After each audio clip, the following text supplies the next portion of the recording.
Welcome back to Crypto Meets AI. Jerry here with an update for you. Do me a favor, friends. Smash that like button, hit subscribe, and comment down below. Now let's get into this. Some big news coming for the Zebec network. A big announcement. Major U.S. payments integration coming next week. Stay tuned. And some have asked, can XRP still be used without the Clarity Act being passed? And yes, it can, as it is the only regulated asset in the U.S. If they start using it after driving up the price with ETFs, we will have confirmation that the Ripple versus SEC case was a win for Ripple and XRP. This gives XRP an advantage over all other assets. I have no doubt that the first asset to be officially adopted as a settlement mechanism will be XRP. And if you haven't noticed, XRP supply on exchanges is collapsing. More than 149 million XRP worth roughly $336 million has been pulled off centralized exchanges in just 24 hours. This is not normal retail movement. This is mass accumulation, the kind of behavior that happens when big players expect something incoming and want full self-custody before it hits. Less XRP on exchanges means lower available liquidity, higher sensitivity to buy pressure, stronger upward volatility when demand spikes. The quiet accumulation phase is ending. The supply shock phase is beginning. Something is loading. The XRP bull run is almost here, and everything Ripple has done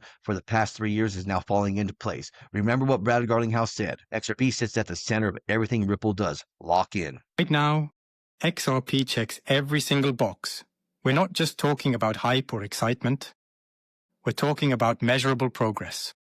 Over the last several months, Ripple has been quietly positioning the XRP ledger as a central player in the next phase of financial infrastructure. It's not about competing with banks anymore.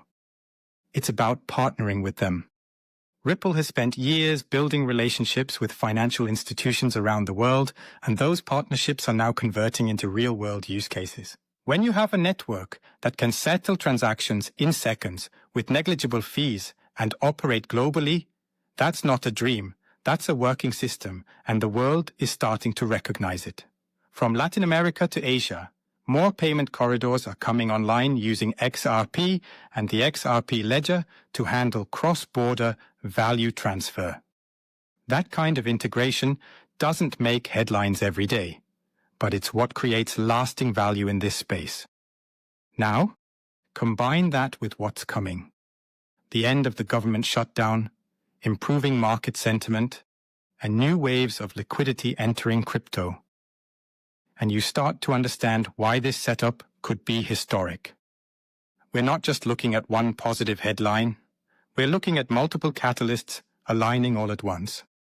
Macro relief, institutional growth, and technological momentum. When those three forces align, that's when markets transform. We saw it during the tech boom. We saw it during the early stages of the internet. And we're starting to see the same thing with blockchain networks that have real-world relevance. XRP isn't just positioned to benefit. It's positioned to lead. What makes XRP unique right now is how far ahead it is in terms of regulation clarity. Most cryptocurrencies are still waiting for their day in court, but XRP already went through that fire. Ripple fought the fight. And the clarity that came out of it is now one of its biggest strengths. Because when the big money starts moving, institutional funds, corporate treasuries, and financial infrastructure players, they're not going to risk stepping into projects with unclear regulatory standing. They'll move towards safety and clarity. And XRP provides that. You can already see signs of that shift happening. More traditional finance firms are experimenting with digital asset payments. But they're not experimenting with random coins. They're exploring tested, liquid, and regulated ecosystems. Ripple's technology fits that profile perfectly. The company has spent over a decade proving that blockchain isn't just for speculation. It's for solving inefficiencies that have existed for decades in global finance. And while all of this has been developing, XRP's price action has been sitting quietly, waiting for that moment when fundamentals finally matter again. That moment could be right now. Because the only thing holding back sentiment was macro uncertainty. And that's what's getting cleared. Once traders and investors shift from fear back to fundamentals, they'll start re-evaluating where the real value is. That real value is coming to the XRP ledger. And I gotta say it, my friends, the institutions are here. They told you XRP was dead while BlackRock and Nasdaq were preparing to move trillions on chain. XRP is no longer a remittance token. It's being positioned as a new global liquidity bridge. The same institutions that dismissed crypto are now backing the rails XRP runs on. BlackRock is publicly embracing tokenized finance. Nasdaq is supporting on-chain liquidity. And the utility coin, the center of this infrastructure, XRP. Imagine a world where every major bank, fund, and government settles trillions daily, not through SWIFT, but through RippleNet, powered by XRP's on-demand liquidity. That's no longer a theory, that's a thesis BlackRock is now betting on. This changes everything. If you've ever doubted XRP's upside potential, this is your wake-up call. Trillions are shifting, rails are being chosen, and those who understand where capital flows early will win. Remy's XRP ETF floodgates theory. I'm still sticking with my theory. If it happens today or Monday, it has to happen in order for the liquidity to flow through ISO and SWIFT on the 22nd. As I always say, whenever there's a huge correction, somebody knows something. Stick with it. You got this, my friends. Wave 5 is about to make faces melt. And last up, with the arrival of Firelight FI, which is built for scalability and a major player in the XRP market on Flare, Hugo Filion emphasized on exchanges coming into the playground. XRP FI will go parabolic on Flare networks. I think what will increase XRP, the 50 million that's been bridged, is now 60, I'm quite glad to say. What will increase that 10 times? Firelight will increase that by 10x. Like, Firelight is built for scale. You know, if you look at insurance markets, 30, 40, 50 billion dollars, right? We can take 30, 40, 50 billion dollars of XRP in order to insure and in order to give cover to those markets. So it's really built for scale, and because XRP has no native yield, just being able to give some yield back is valuable.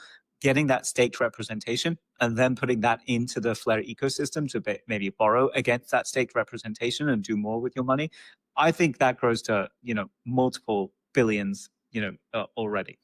Some of the hurdles there are where are the pools of XRP?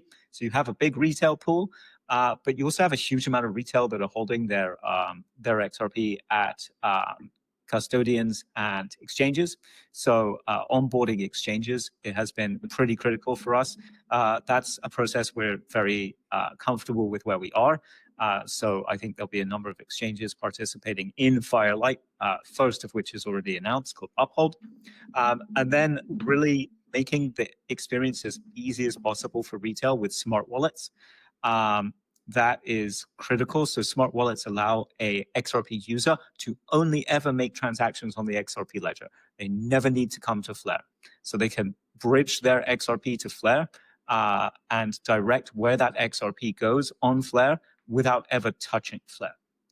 Just because we have data protocols that can read a memo field on the XRP ledger, so we can basically abstract away all of the complexity of using Flare, and that's coming hopefully in December. I'm not sure if any of you guys are invested in Flare token. I personally do own some. I would recommend taking a look at it and at least some of your own research into it. I believe it's going to really grow with the XRP ledger. And don't forget to always do your own research. This is not financial advice. Well, that's what I have for you folks. Until next time, stay savvy, stay stacking, and I'll catch you in the next one. If you enjoyed this, smash that like button, hit subscribe, and comment down below. And if you want more crypto deep dives, check out our videos right here on Crypto Meets AI. Thank you for watching. Remember to always do your own research. This is not financial advice.